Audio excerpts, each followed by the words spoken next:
Hello, I'm Ellen Goldberg, and I welcome you on behalf of the School of Oracles to this moment of tarot.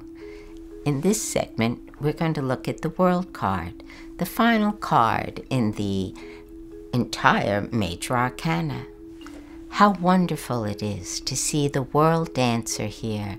She seems to have no reason other than pure being, as she dances lighter than air.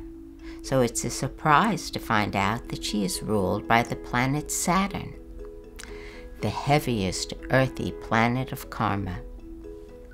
This is to be interpreted that spirit is everywhere, and even the heaviest, most dense material existence is filled with spirit. Her Hebrew letter is Tav, T-A-V, which means mark of God. This is the divine as the heavenly Androdrine. For this card, this being, is both masculine and feminine equally. You do not see her male sexual organs because they are covered by the scarf.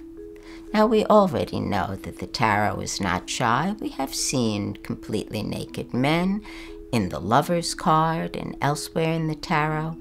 Why are they covered here and we only see her feminine nature? For two reasons.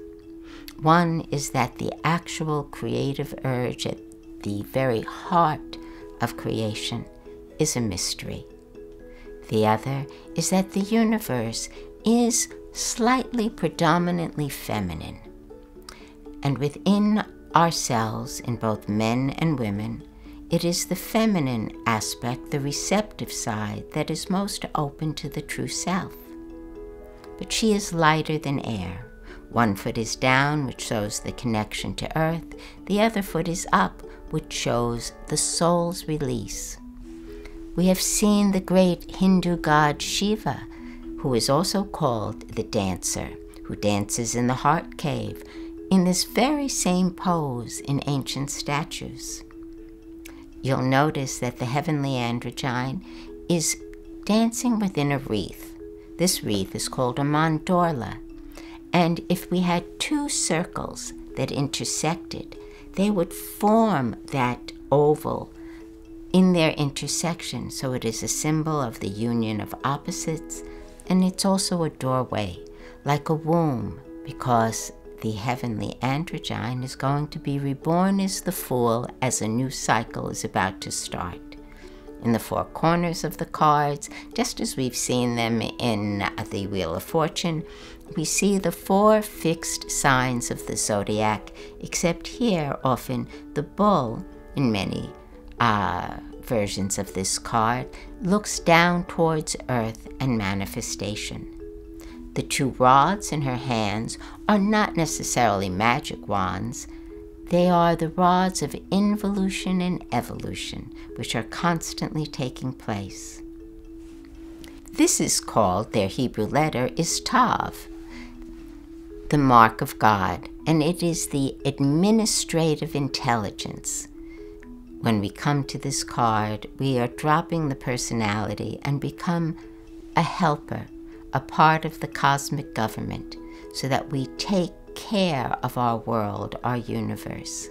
When this card appears for you in its higher polarity, you're taking part in helping the world to go forward. You have achieved cosmic consciousness. This is the final stage of spiritual unfoldment, nirvana, cosmic consciousness. All feelings of separateness are gone forever. When you receive this card on the higher polarity, whatever you are doing is crowned with success, and you are living in the here and now, just as she does. When it is on the lower polarity, you are making the same mistakes over and over. There was an old Elizabethan term for it called the endless round, and that's probably what you're experiencing, or the weight of the world. She's lighter than air and dancing on air, for our world is a dance of particles on the higher polarity, but it's dense and heavy, and probably that influence of Saturn is weighing heavy on your shoulders.